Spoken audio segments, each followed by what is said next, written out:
Welcome to MITRE Wisdom. My name is Krista Ferrante, and today we're at Robert Everett's house on the Cape. Thank you for joining us today. The first question I wanted to ask was, what was it like to work at MIT on the Whirlwind Project? It was a wonderful experience. We knew that we were doing something that was really unusual and that would have a tremendous influence on the future. And there were all kinds of difficult questions that had to be dealt with. We had a boss, Jay Forrester, who was really a superior guy, and we knew that it was going to be a success. And it was a combination of asking you to really put out and solve these questions and see the computer grow, to see the other work being done in the business. And it was very different from Sage, but a wonderful thing for a young man to be involved in. So one of the main innovations of that was the magnetic core memory. What were some of the, what was it like to work on that, and how did you guys come to that as a solution? That was an invention of Jay Forrester. Yeah. There was a long road to turning that invention into a workable system. But the demands were for memory in computers. And the other things that people were working on, mercury tubes and cathode ray tubes and so on for memory, not only were difficult to make work, they didn't have enough reliability, but also their limited capacity. You take the first computers would have 1,000 words of memory, and now there are billions. I mean, your phone has got billions of words of memory. And so it was the very most urgent problem for computers. And Jay's solution to that was really what made the computer business go in the early days, when we got the kind that we use now, chips. And of course it was all different. But so we had to get the right materials. We had to find ways to make core planes in a reasonable fashion. We had to have all the testing, all the drivers and so on for the working memory. So it was a great job. And I spent a lot of time on it. But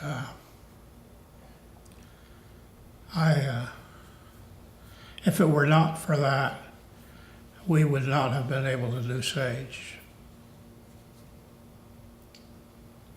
Right, because Sage required the real-time, fast computing. Yeah, and a lot of it.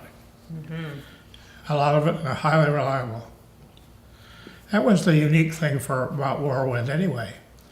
Everybody else was building what were called number crunchers and solving equations and partial differential equations and things. And we were the only ones who were working on a control computer, which demanded high speed, high reliability, and lots of memory. So, in a way, our Whirlwind is a beginner, the antecedent for most of the computers. Most of the computers we have are control computers of one sort or another. They're still number crunchers, and they do important work, and they cost a lot of money. But the millions and billions of computers around, and they're more all the time, in my opinion, really descended from Whirlwind.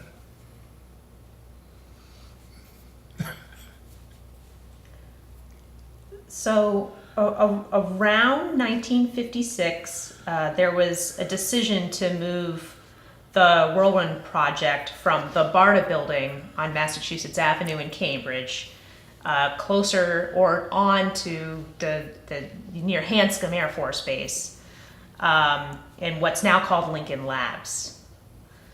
Can you talk about the move and the creation of Lincoln Labs and what it was like to work in its Division 6? Well, what happened was there was suddenly a great need for better air defense.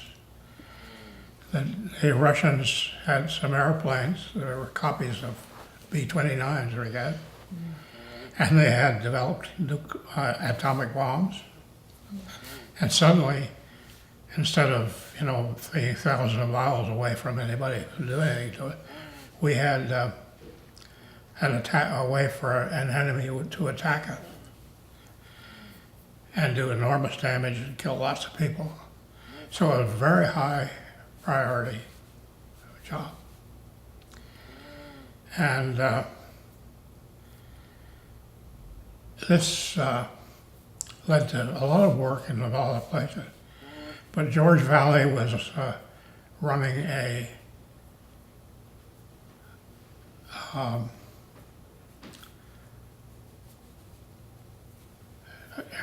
Air Force Scientific Advisory Board study.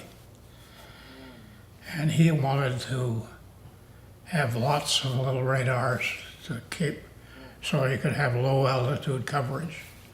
Because there was concern about airplanes coming in at very low levels and he couldn't see them. And to manage this, he needed a computer that was some system of bringing in lots of data from lots of radars into a system which would make sense of this. And he needed a computer. So I can't remember anything anymore. But I think it was Jerry Wiesner who introduced him to Forrester. And Forrester had a computer and he was looking for a job for it because the Navy, which had paid for the development of Whirlwind, I wasn't at all sure what they were going to do with it. And so suddenly there looked like a big possibility of doing something wonderful. And this led to a study, the Charles study, which was done at MIT, but had lots of people brought in, and a decision to go ahead and work on this. And MIT said they would start a laboratory to work on this problem based on the way they had built the Rad Lab during the war. And, but they didn't want it on the campus.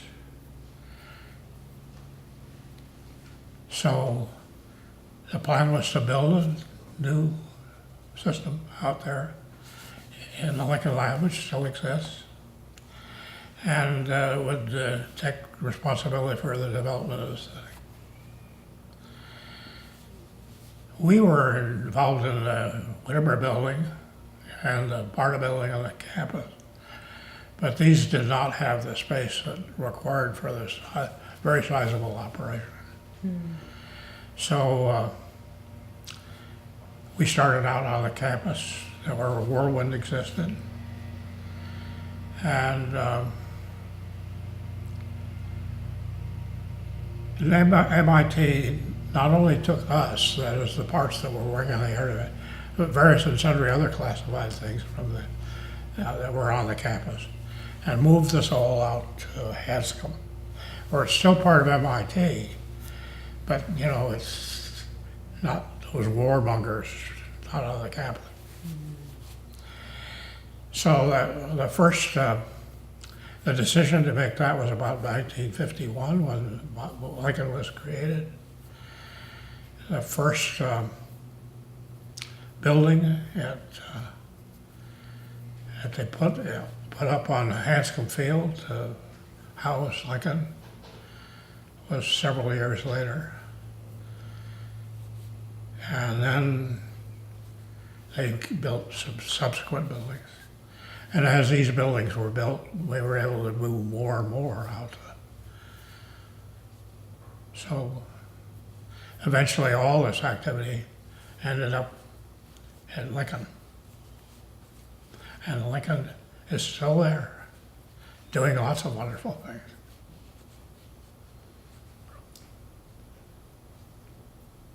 What was it like in the early days at Lincoln Labs? I mean, was it similar to being on the MIT campus, or did it have a different feel? Well, in the first place, we were on the campus, we were on the edge of the campus. If you were on the campus, then you have to deal with buildings and power, all kinds of rules that govern laboratory activities on the campus. But we were up Massachusetts Avenue for a few hundred yards, across the railroad track. And so we had our own people that looked after our buildings and the people. We had our own machine shops, we had our own personnel department. So we were pretty much a different operation appended to it. So when we moved it out to Lincoln, actually our service, the Whirlwind service manager, went with us. And so Lincoln had its own services, but we had our own services. Lincoln Sage. This was a source of some argument. But when you've got a tremendous priority that comes from something like defending the United States from nuclear attack, all these things which ordinarily cause a lot of trouble disappear. You know, if you say, well, we're doing this wonderful thing and we need this, and they say, all right, you're always asking for things, but you can have it. And by services, are you talking about the electricity that went there as well as the Oh, no, well, the HR and yeah? we used Cambridge Electric. I mean, Yeah. we didn't manufacture our own. Okay. Yeah. Although we had a motor generator set that separated the computer from the vicissitudes of life on the main business. I was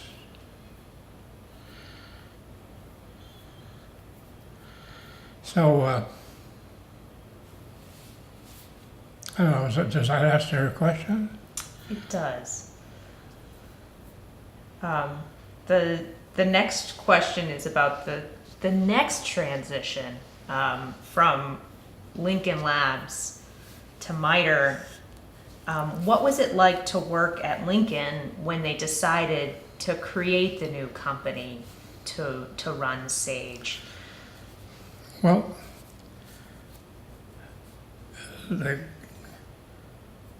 we did not foresee the continuing job of maintaining a thing like Sage,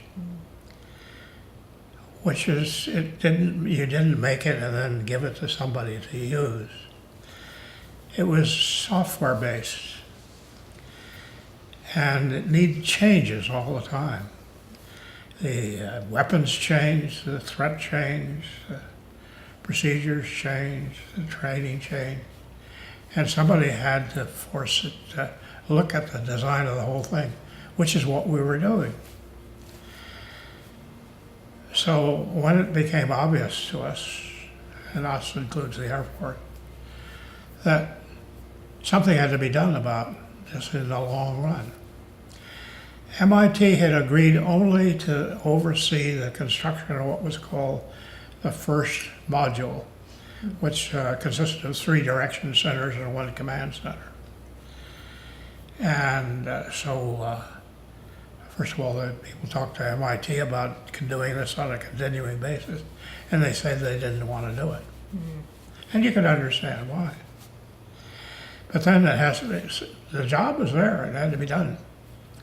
So the Air Force looked into all kinds of things. They asked the telephone company to do it, and they said no.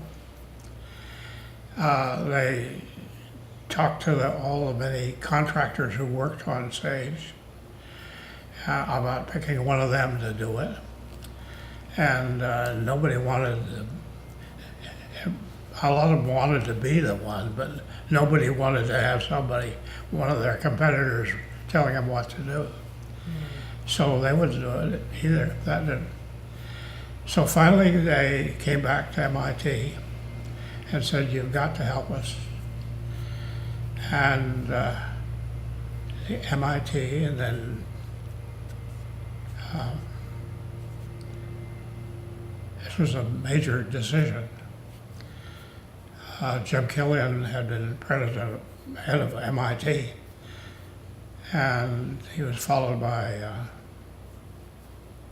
I can't remember his name, but anyway, their decision was to spin it off. So we knew all this was going on, and we knew about the decision, and we knew we were the part that was to be spun off. But then we never paid an awful lot of attention to the rest of Lincoln anyway. So it had to be done, and we were willing to do it. So there were lots of decisions to be made about what the company would like and who would run it and one thing or another. But basically, the technical people from the SAGE program at Lincoln agreed to go to the new company. So, there really wasn't much of an issue, but it was going to happen.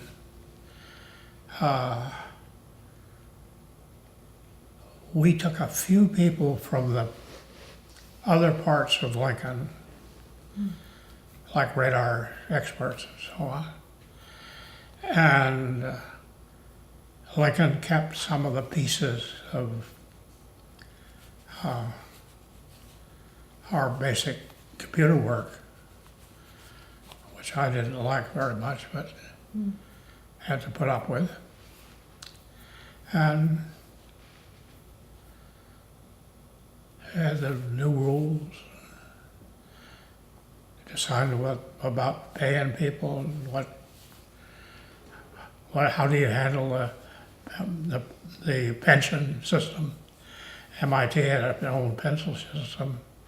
How was that to be transferred, if at all, to the new company? A whole bunch of problems of that sort, which we had to deal with. So it was part of the job.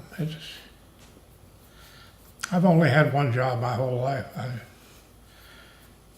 came to MIT to go to graduate school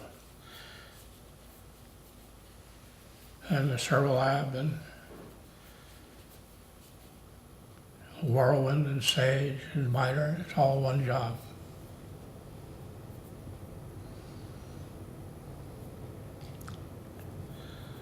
So I've seen some records about this, and the naming of MITRE. Can you tell us about the naming of the company? Well, I've been asked this question many times. It was named by Jim McCormick. Okay. Jim McCormick was a retired Air Force general, a man of great capability, who was a vice president at MIT and who got the job of setting up this thing, this MITRE. So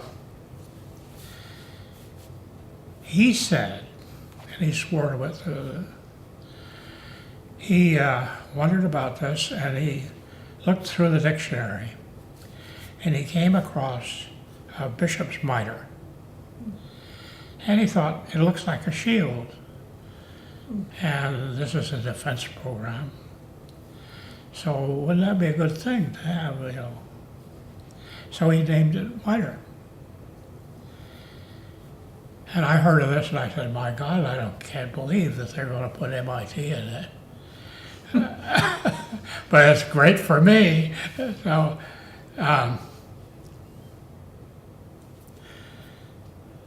What was it like to work throughout the 60s and the 70s and 80s at MITRE?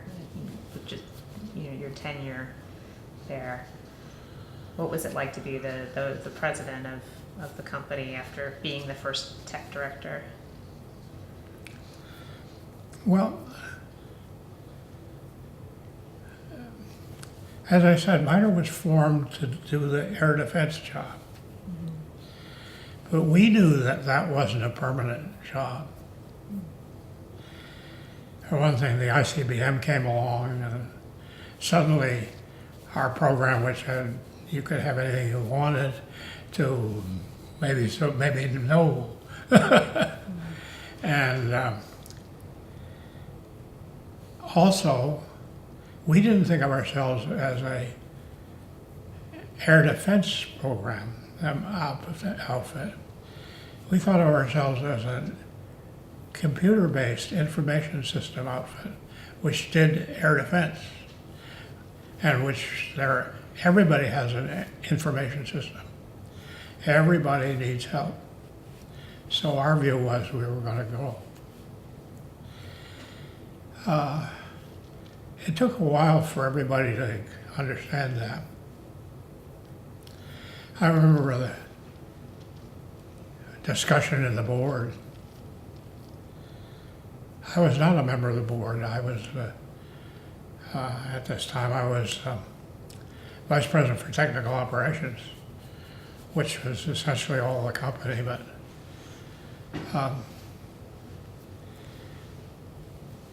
so I was talking to the board about how there are many opportunities. So they said, well, why don't you write down something about this? So I got my gang together and we worked on the opportunities that we saw and how big and this came out to be a company that about 5 times the size of the existing company.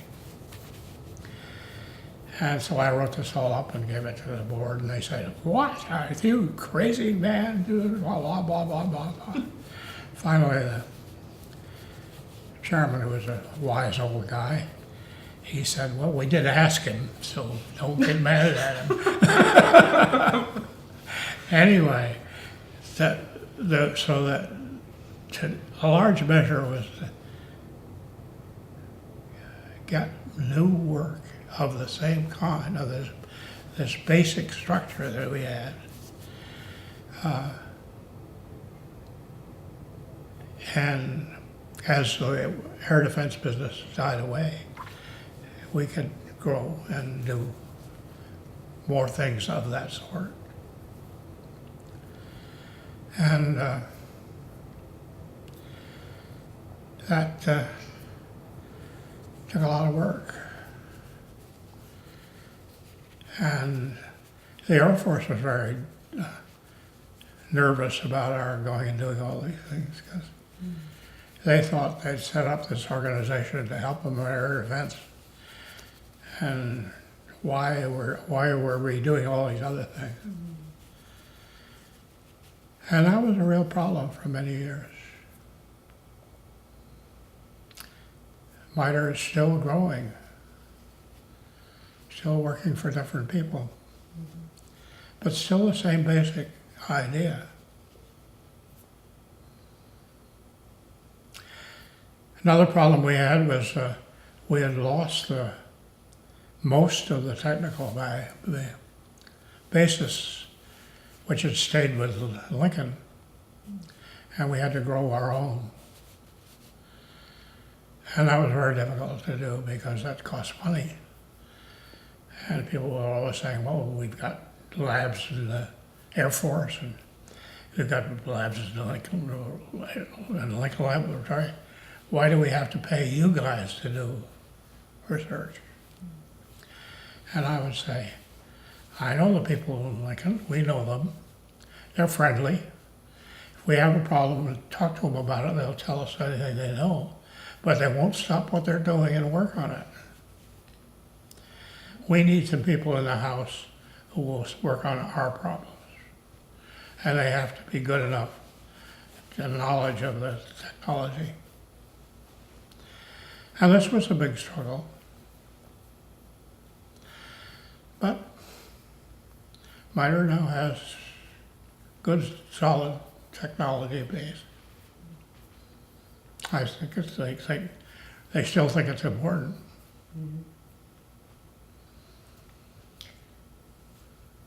Can you talk about working with and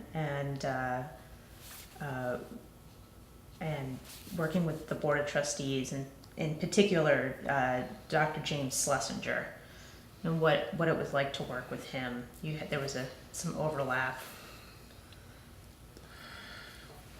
Well, there were a number of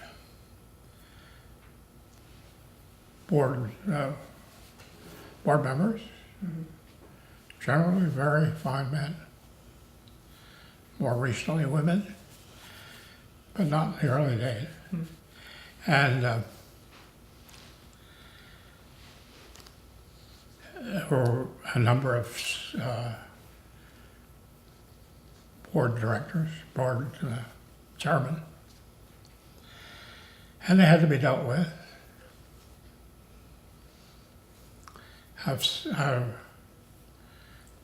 Dealing with Bob Sharpie,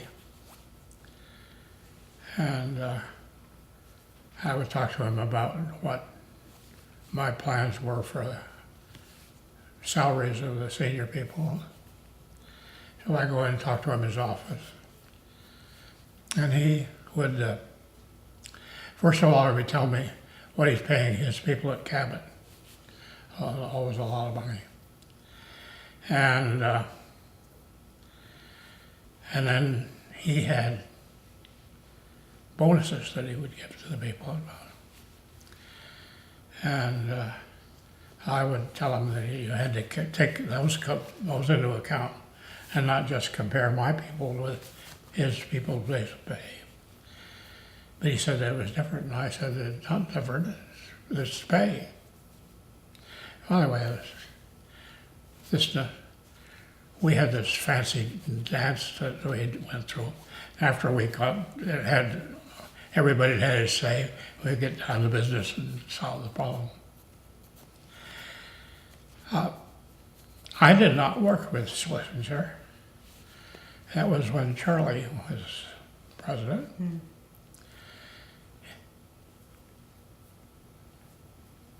Charlie and I talked to each other and said that he'd make a great chairman.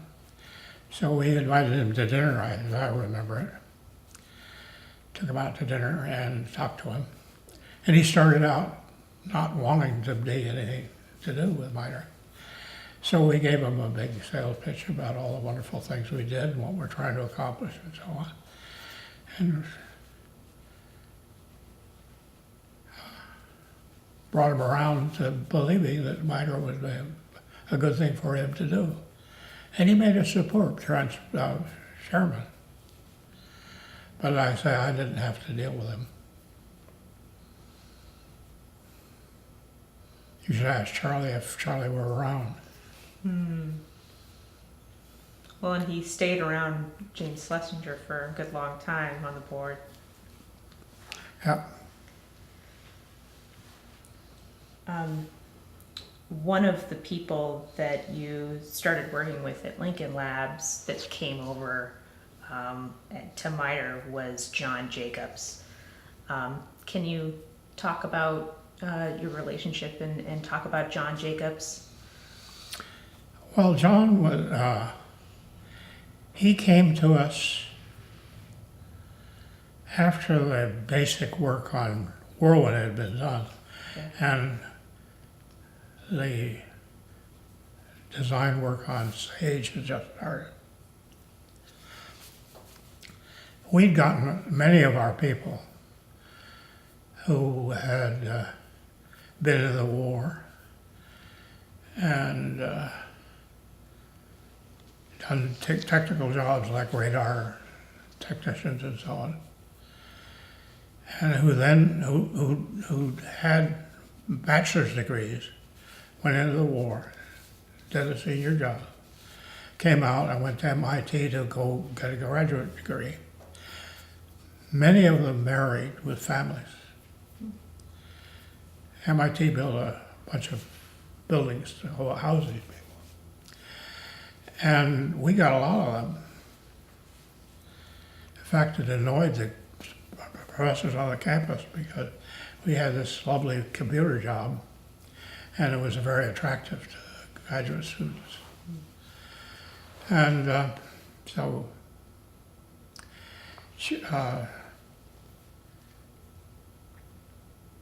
Jack came to MIT and he went to work in the research lab for electronics on the, and he wasn't very happy there, and he heard about our work, and he came over and asked about it, and he was obviously a first-class guy. We took him,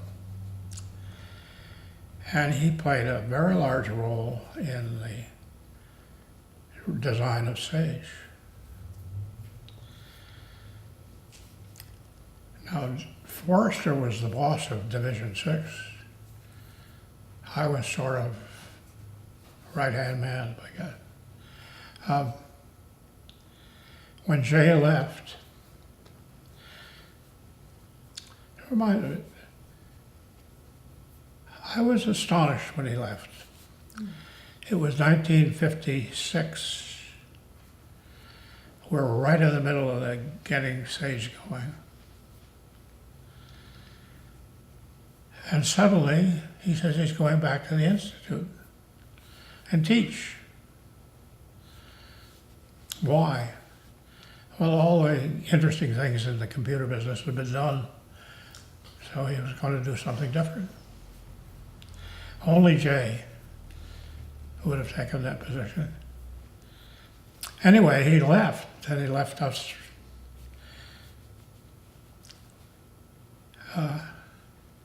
He left us with a job and all those people and everything. So we carried on as best we could.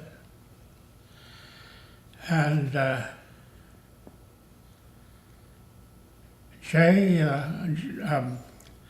Jake was a very senior man in that stage of the game. So no question about his going to MITRE. He was my right-hand man. And he did many good and wonderful things. And then he came down with Parkinson's. The worst decision I ever had to make in MITRE was to tell Jake he couldn't be a vice president anymore because he couldn't do the job. But he was a great friend as well as a comrade.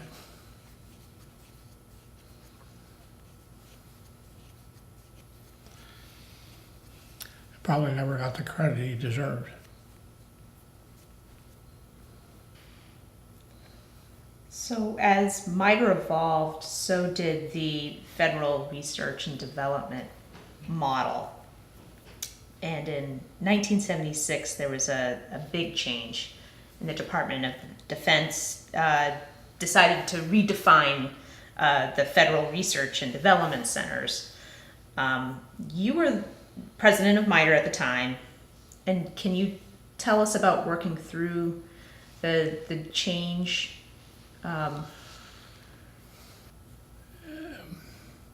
There were a goodly number of these federally funded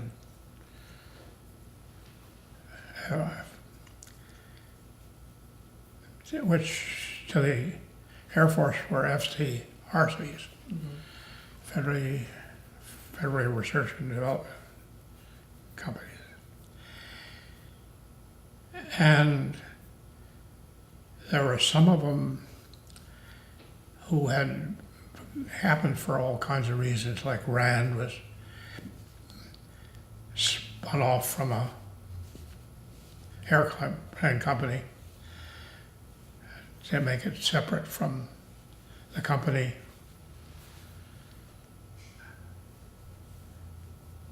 To do things that you don't want to give to a profit maker, competitor company. And there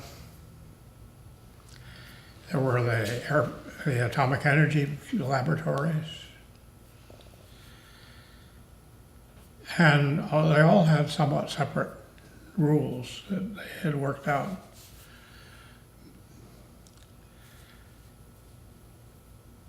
And so this has been a problem that comes up all the time, and not just in the middle of 70s. There were debates since the 60s and the 70s and the 80s, and there have been, I understand from Al, that there have been reviews of the whole thing.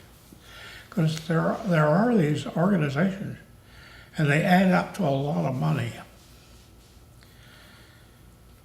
And so it's appropriate for the government to look at the question of whether this money is being properly spent. I think we had something substantial to do in setting up the rules for FFRDCs.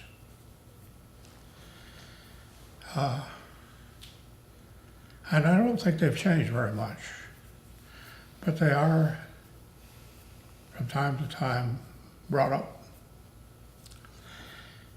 And usually they come out all right, but sometimes there's a big fuss about it.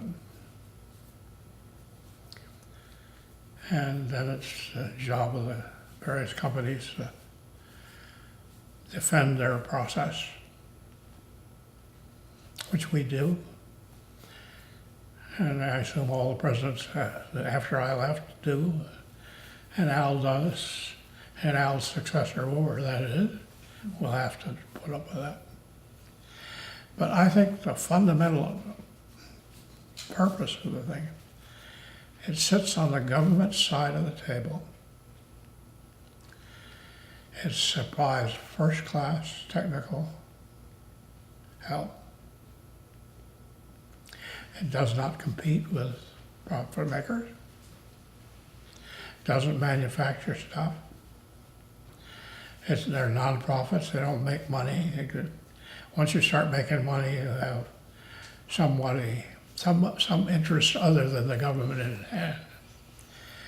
And I think that set of things makes a good process, a good purpose, and a good foundation, but there's an infinite number of odds and ends that have to be settled and worked out, which happens because it's fundamentally a very important thing. The government could not operate the way it runs now.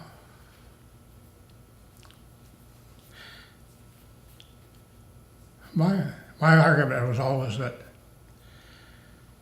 the government started out and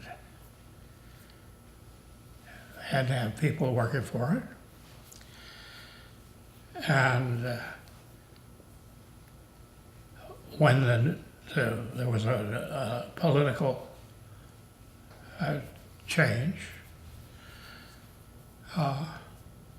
in the beginning, what they do was fire all the guys from the previous administration and put in all your friends. And that's understandable from a political point of view, but not very good for the operation of the government. And so the solution to this was to put in the civil service, which meant, to a first approximation, that the old system, you fired everybody every day. Now you couldn't fire anybody.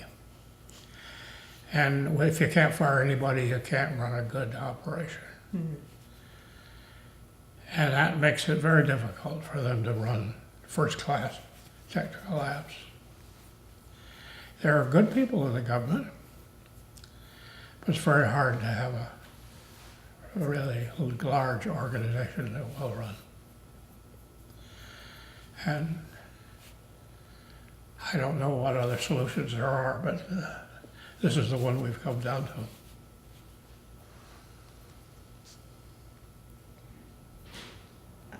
In 1985, you gave a speech about MITRE's long-term goals, and you stated, I'll quote, millions of years in the future, when the sun is growing cold, the earth is turning into a desert, and there's only one organization left in the world, that organization will be MITRE. And that's obviously hyperbole, but you go on to say that the point is that MITRE will be a place that continues to provide value. Do you think MITRE's done that? Well, we've certainly tried. And I think we've done very well at it. And we continue to do well at it. The company gets stronger every year. And the quality of the people and the quality of the work done and the quality of our relationships with our customers, all that, in my opinion, should continue to, because I think the government is one thing you can count on. There's always going to be a government. And it's always going to need help. And MITRE's job, and the job of our sister organization, is to provide that help. And that's what I meant by there are always going to be governments, and they're always going to have information systems, and they're always going to have need help. And MITRE is there to provide that help. I don't know an alternative. There might be an alternative. You could change the way in which the government deals with its employees, and then you could build. After all, the thing, MITRE is a collection of technical people, and you could have that group of technical people be organized as a profit-making organization, But then they would find it difficult to make relationships with them if they were praying. A few years ago, a aerospace company, which is our sister space systems outfit on the West Coast, it was a serious attempt made to convert it to a profit maker. I didn't think it would work, and it didn't.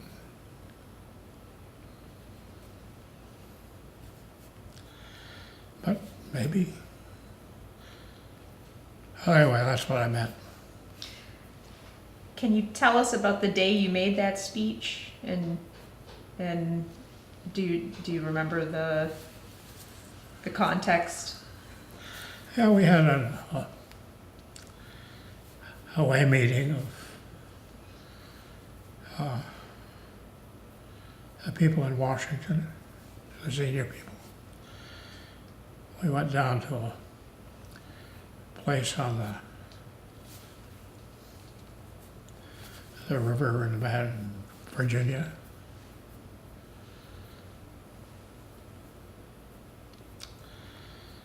And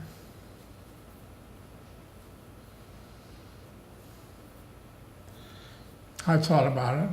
I worked on it in the car going down. And I gave it after dinner to several guys.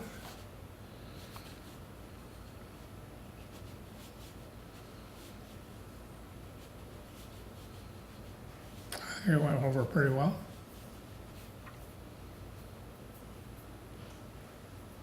Oh, good.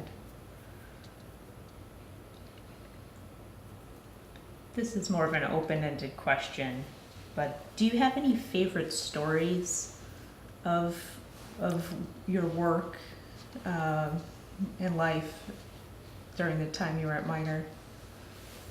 Say again? Sorry. Do you have any favorite stories? Oh, I told you a few of them. Yeah.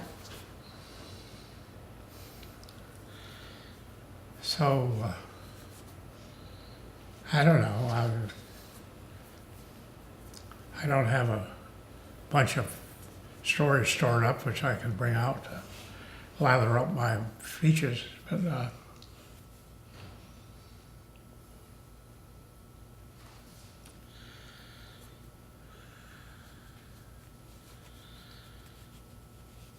I think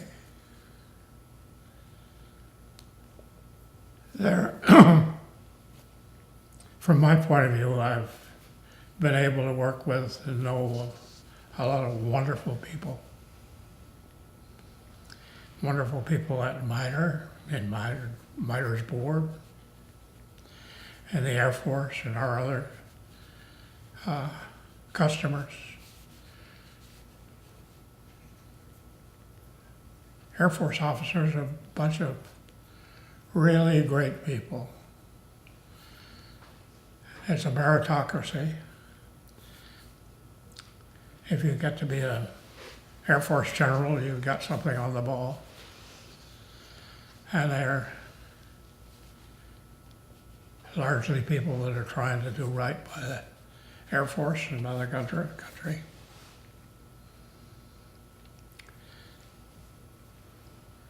And that's true, largely true of other customers we have. I've been on a lot of committees, defense science boards and things, which have always been fascinating, you know. And once again, they're wonderful people. If you just sit in your office and work on your own problems, you know, you get pretty dull after a while. Unless there's a catastrophe or some sort, which is, your job in life is to prevent catastrophes. Mm-hmm. And, but, so if you go off to Washington and work on something, And it's very often something you don't know anything about. I used to say, phone rings, and somebody's calling you up. Said, well, we've got this big study going, we need you. Well, first place you know is that you may have been the fifth guy they asked. But you say, I don't know anything about that. They say, just what we need, fresh oil. But then they'll teach you about that thing. So you're always learning things. Learning things are the most valuable thing in the world. If you stop learning things, you stop being useful.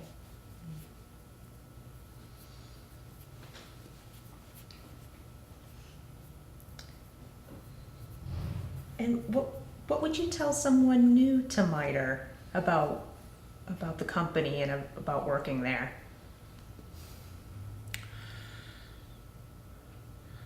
Well, it's the nature of MITRE as an FRDC that you can put the job first.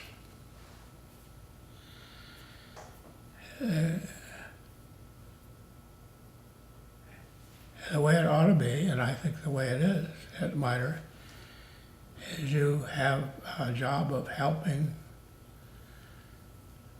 the government do things. And this comes in various layers and whatnot. But your job is not to get a new job.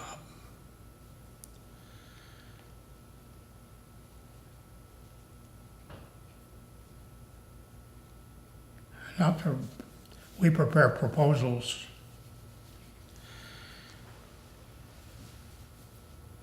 Once again, I can speak only up to the part that I was familiar with. But we did look for nude work. But it took the form of people in MITRE getting to know various people in the government and being helpful to them. And after a while, that help turns into necessity. And we've had success at setting up separate FRDCs within MITRE. So MITRE is really a collection of Fs. And that's one of its great strengths, because we have lots of good people across the whole thing. And if somebody with a small job but has a problem, he can get help. And MITRE is set up in such a way that you'll get help. We had problems in the early days about somebody with a division wanting to keep his own people. I understand that, because the good people that will work for you make you good. But it has to be, the job comes first. And that will, in fact, protect you. And you can spend your time on that instead of looking for work or writing proposals or dealing with things.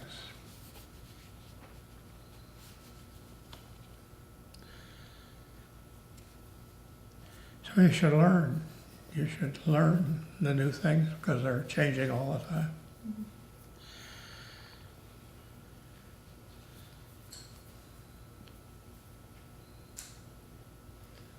So I have one last question. What was it like to meet President Bush and receive the Medal of Technology?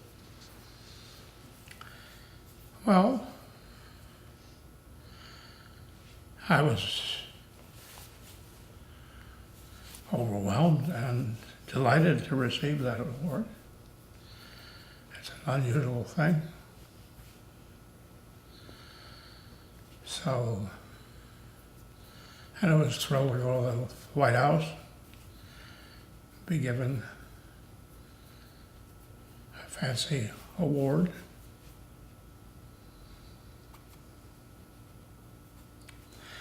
That's probably the crowning one of a number I've gotten.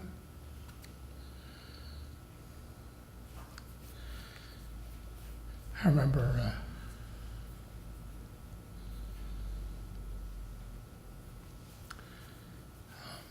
Bill McCune, who was the president of Polaroid. He was our chairman for a while.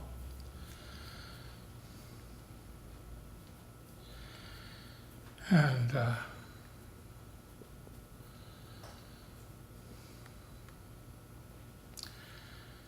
he said, he finally retired, I guess. He said, now I've got some time. Nobody asked me to do anything. He said, back when I was busy, they asked me all the time. Now they don't ask. And, you know, there's some truth to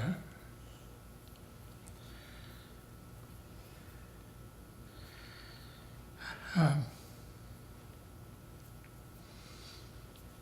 Well, everybody does what he can, and then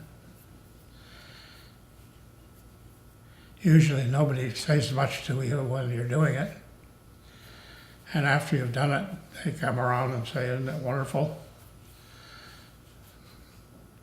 Sometimes they say that. But, and then they give you awards. But you're not doing anything useful. You do the useful thing before the award. It's better to do the useful thing than to get the award. Well, thank you so much for your time today. Really appreciate it. Well, it's delightful to be asked, you know. I like to talk, like everybody. And these are nice. It's very nice to come all the way down here to the Cape to talk to me. No, it's our pleasure. I think what you're doing to get people to talk about MITRE and its how it should make a great collection of things.